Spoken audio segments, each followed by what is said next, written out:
tira aan soo koobi kanaalka ku soo koobi karaan baa Soomaaliland amaanay ciidan ha ahaato madax ha ahaato qaran dal ha ahaato dad ha ahaato inta baan amaanay maalin qura inta la yeeray wad mahadsantahay lima ordo dhulal badan baan anigu u gelin qarannimada Soomaaliland lagu colaadinayaan tagi kareen waxa weeye maalin quru qalad ka dhacay maalintii quraad qaladkiiga dhacay gelinkii hore markuu ga dhacay kii danba la xiray lama arkayo amaantaydan qaranka iyo shacabkiisa inta aan halka ka soo amaanay Assalaamu alaykum warahmatullahi wabarakatuh halkan waxaan aad uga salaamayaa dadweynaha muslimiinta meel kasta ee caalamka joogan ba aad baan u salaamay inta magacayga taqaanta muuqaalka taqaanba aad baan idin salaamayaa halka caawa waxaan soo fadhiistay inaan ka hadlo arintii halkan lagu xiray oo aan xabsiga ku mutaystaan caawalan ka hadlaa waan doonayaa baraankigaana dad badan baa si siyaabo kala duwan uga soo falceliyay oo qayrba si u qaateen barnaamijka odayaal iyo rag waaweyn baa ila jiray dadku waxay moodayeen baday barnaamijkan inuu ahaa barnaamij public ma ahayn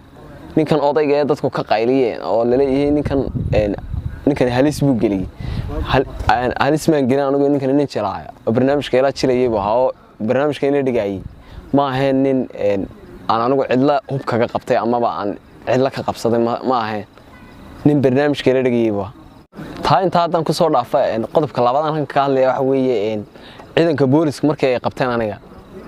ana meherad iska shaahiyo meherad iska fadhiyaabay qabteen qon yaro edaab la bay qabteen si edaab la jeelkay geeyeen maxaabiistaasan ka mid noqda si nabad u qabta ayaan kaga soo baxay markii hore aan ku galay dad baa yiraahdo halkan baa buurana furka la jabiyay ilig baa laga tuuray digada laga dhigayo ciidanka saay gal aniga si fiican bay la dhaqmeen illa igama tuurin afkana ima jibin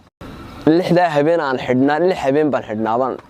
filaya lixda habeenba si fiican baa aniga ciidanku ila dhaqmay booliska xidhninkayga ugu dambe qodobkayga saddexaad waxa weeye tira aan soo koobi kanaalka ku soo koobi karaan baa Soomaaliland amaanay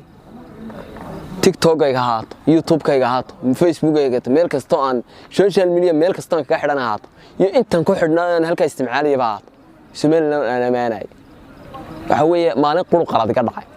maalintii quraad qaladkiiga dhacay gelinkii hore markuu ga dhacay kii danba la xiray maalin qura inta la yeeray wad mahadsantahay lima ordo halkaas intaasan kaga baxay halkan waxaan ka salaamayaa taageerayaashada meel kasta ay joogan halkaas ay saarantii